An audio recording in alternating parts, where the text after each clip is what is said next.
آپ دیکھ رہے ہیں اسٹار ایشیا نیوز کی خصوصی رمضان ٹرانسمیشن راحت ہے رمضان، اور آج کا موضوع حضرت امام حسن علیہ السلام کی ولادت مبارک کا دن ہے۔ جب بھی حضرت حسن علیہ السلام نیند سے بیدار ہوتے تو نبی کریم صلی اللہ علیہ وآلہ وسلم کی گود میں آ کر بیٹھ جاتے۔ آپ کی پیدائش نے پورے مدینے میں خوشیاں پھیلا دی، پورے مدینے میں خوشیوں کا سما تھا، لیکن وہیں پر کچھ کافر منافق لوگ ایسے بھی تھے جن پر آپ کی پیدائش جو ہے وہ سخت گزری، اور وہ لوگ تھے جو نبی کریم صلی اللہ علیہ وآلہ وسلم کو کہتے تھے کہ آپ نے نبوت کا دعویٰ تو کر دیا ہے لیکن آپ کی نسل ختم ہو چکی ہے۔ تو اسی طرح لیکن ان کے لیے ان کی پیدائش ان کے لیے یہ پیغام تھا کہ آپ کی نسل کا آغاز ہو چکا ہے۔ اسی کے ساتھ ہم حاجی محمد حنیف صاحب کی طرف آئیں گے۔ حاجی صاحب، سب سے پہلے یہ کہ جیسے کہ ہم دیکھ رہے ہیں کہ سیاست میں بہت سی پیچیدگیاں آ گئی ہیں، ہر شخص یہ کہتا ہے کہ ہم نے یہ کیا، ہم نے وہ کیا، لیکن حقیقت میں ملک کے لیے کسی نے کچھ نہیں کیا۔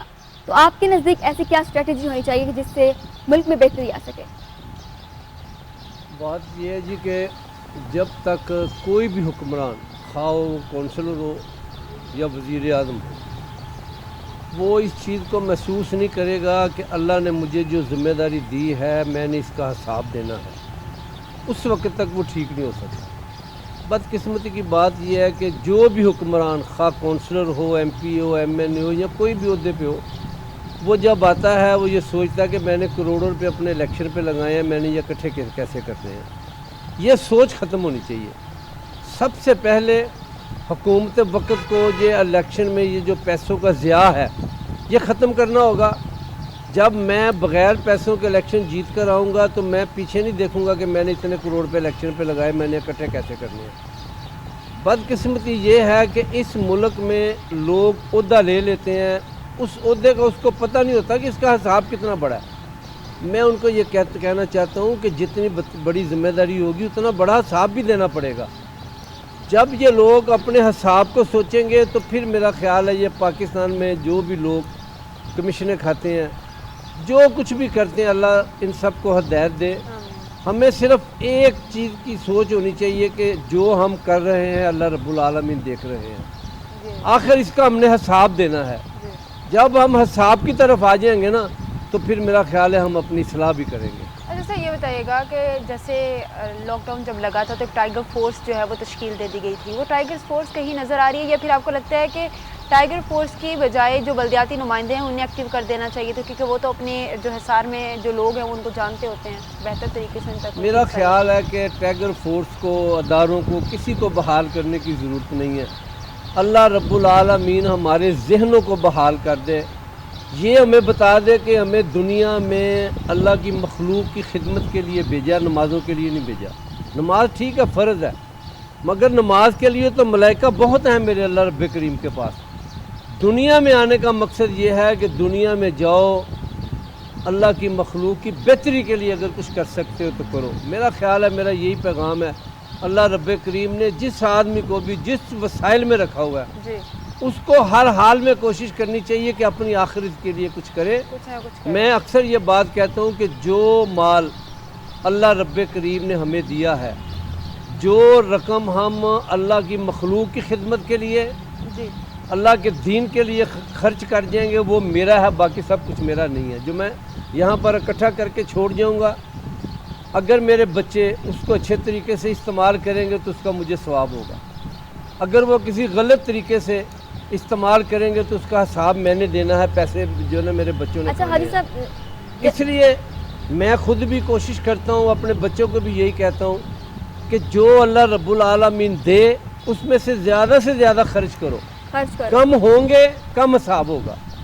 جو ہم اپنے ہاتھ سے خرچ کریں گے اس کا حساب نہیں ہے، اس کا فائدہ ہوگا، نقصان نہیں ہوگا۔ اللہ رب العالمین ان چیزوں کو سمجھنے کی توفیق دے ہمیں۔ ہم اس سمجھ سے دور ہو گئے ہوئے ہیں۔ معذرت کے ساتھ میں عرض کروں گا کہ جب ہم قرآن پاک کو ترجمے کے ساتھ، تفسیر کے ساتھ پڑھنا شروع کر دیں گے ان چیزوں کا ہمیں پتہ چلتا رہے گا۔ اگر ہم صرف عربی میں قرآن پاک پڑھیں گے، میں اکثر اللہ رب العالمین کی یہ رحمت ہے، میں تقریباً 22-23 سال کے بعد یہ دوسری عید اپنے گھر میں کر رہا ہوں۔ ایک یہ کر رہا ہوں جو آئے گی، اور ایک جو میں نے پچھلی کی ہے۔ میں نے ساری عیدیں نبی کریم صلی اللہ علیہ وسلم کے گھر میں کی ہیں۔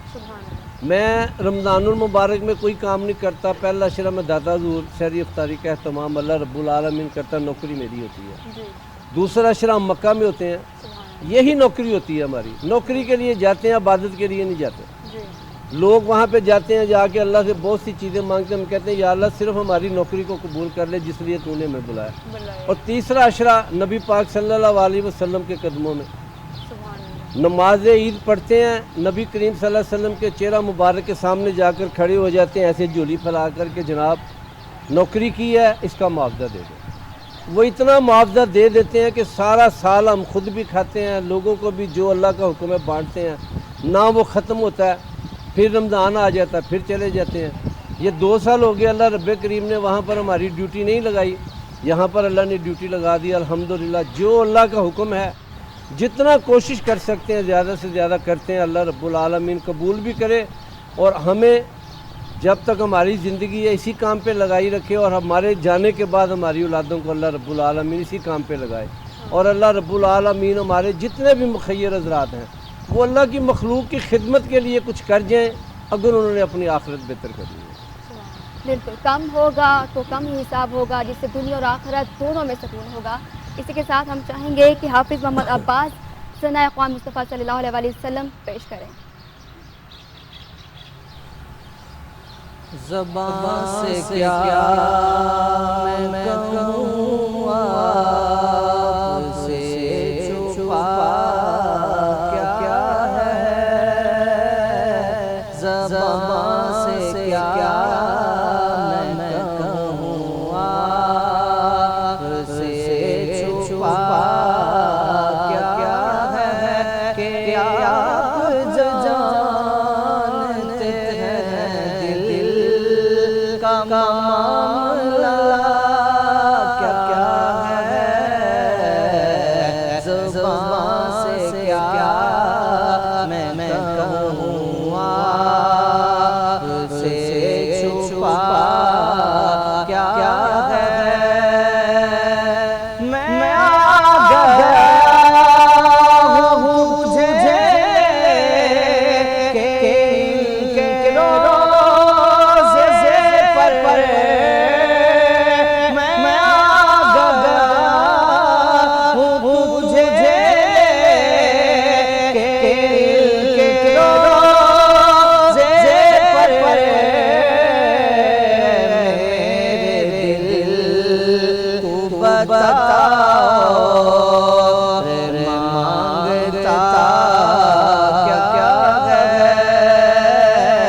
اے میرے دل، اے میرے دل، اے میرے دل تو بتا مانگتا کیا ہے، کہ آپ جانتے ہیں دل کا معاملہ کیا ہے، زبان سے کیا میں کہوں، مجھے فرشتوں نے فوراً وہیں پہ چھوڑ دیا، مجھے فرشتوں نے فوراً وہیں پہ چھوڑ دیا،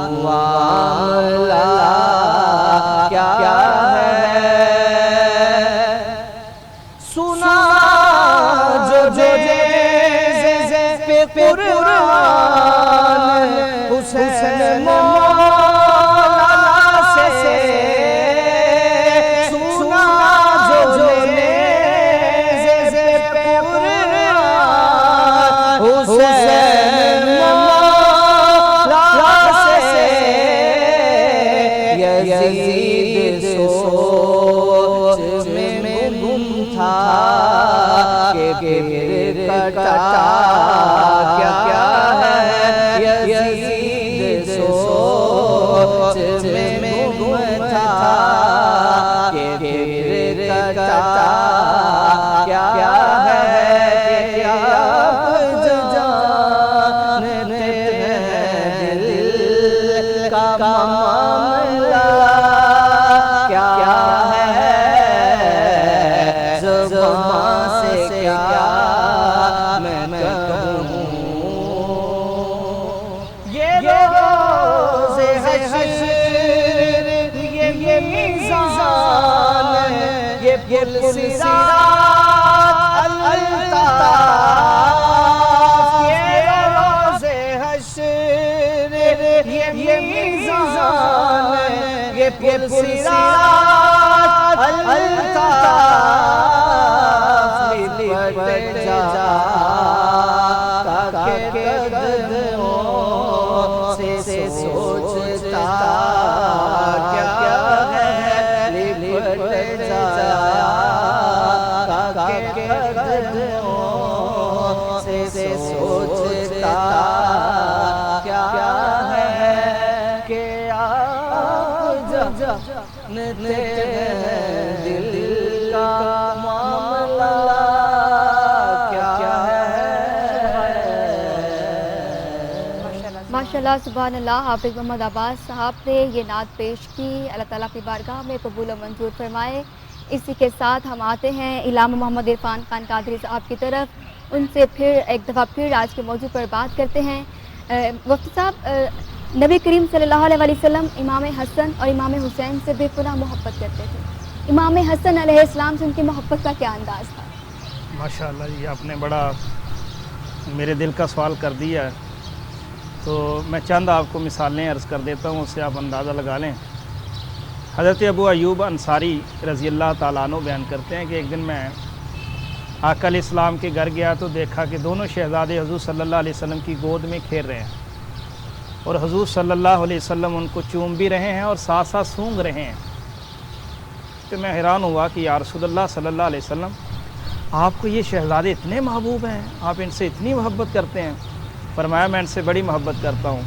اور فرمایا کہ میں دعا بھی کرتا ہوں، میں نے اللہ سے بھی عرض کیا ہے کہ مولا کریم میں بھی ان سے محبت کرتا ہوں، جو ان سے محبت کرے تو بھی ان سے محبت کر. اور آقا علیہ السلام نے فرمایا کہ ابو ایوب انصاری، میں ان کو کیوں نہ پیار کروں، یہ تو دنیا میں میرے دو پھول ہیں، اس لیے میں ان کو چومتا بھی ہوں سونگتا بھی ہوں. اب میں یہاں آپ کو یہ عرض کرنا چاہتا ہوں، چومتا تو ہر کوئی ہے، اپنے بچوں کو، نانا اپنے نواسوں کو چومتا تو ہے، لیکن کوئی اپنے نواسوں کو سونگتا بھی ہے، یہ ہم نے آج تک نہیں سنا. آقا علیہ السلام کی محبت کا عالم یہ تھا. آقا علیہ السلام فرماتے کہ میں سونگتا اس لیے ہوں، مجھے ان سے جنت کی خوشبو آتی ہے. یہ آقا علیہ السلام کی محبت کا انداز تھا. اب دیکھیں ایسا بھی کوئی نہیں کرتا، کوئی ہم نے آج تک نہیں دیکھا کہ کوئی اپنے نواسوں کو کندھوں پہ اٹھا کے مدینے کی گلیوں میں یا شہر کی گلیوں میں گھومتا ہو. ایک دفعہ آقا علیہ السلام نے ایک کندھے مبارک پہ حضرت امام حسن کو اٹھایا ہوا ہے اور دوسرے پہ حضرت امام حسین کو اٹھایا ہوا ہے. ایک ٹانگ پیچھے ایسے کر کے دونوں کو اٹھایا ہے. مدینہ پاک میں آقا علیہ السلام اپنے کام سے جا رہے ہیں، اور انداز یہ تھا کہ ایک بار شہزادے حسن کا منہ نیچے کر کے چوم لیتے ہیں اور پھر شہزادے حسین کو نیچے کر کے چوم لیتے ہیں منہ مبارک. ایک دفعہ حضرت امام حسن کو اٹھایا ہوا تھا، مدینہ پاک میں جا رہے تھے، آگے سے حضرت عمر فاروق رضی اللہ تعالیٰ عنہ تشریف لا رہے. جب آپ نے دیکھا شہزادہ حسن اور شہزادہ حسین دونوں کی روایت ہے، تو عرض کی شہزادے کو مخاطب کر کے کہنے لگے کہ واہ شہزادے حسن، آپ کے کیا نصیب ہے، آپ کو کتنی اچھی سواری ملی ہے. آپ کا، انہوں نے حدیث کے لفظ ہیں کہ آپ کا اونٹ کتنا اچھا ہے، یعنی آپ کی سواری کتنی اچھی ہے. آقا علیہ السلام نے فوراً فرمایا عمر، سواری کو دیکھتے ہو، سوار نہیں دیکھتے. سوار نہیں دیکھتے، سبحان اللہ. بلکہ یہاں تک ہے کہ آقا علیہ السلام یوں گھوڑا بن جاتے، جیسے ہم کہتے ہیں نا پنجابی میں گھوڑا بننا، گھٹنے نیچے لگا دیتے، ہاتھ نیچے لگا دیتے، شہزادے حسن اور حسین کو اپنے پشت مبارک پہ سوار کر لیتے اور ایسے کمروں میں چکر لگاتے ہیں. محبت کا عالم یہ تھا. نماز پڑھتے، شہزادے ہیں، چھوٹے ہیں، 5-6 سال کی عمر ہے، چھوٹے شہزادے ہیں. کبھی حضرت امام حسین آ کے سجدے کی حالت میں سوار ہو جاتا. آقا علیہ السلام جب تک شہزادے خود نہیں اترتے سجدہ طویل کر دیتے. ایک دفعہ خطبہ دے رہے تھے،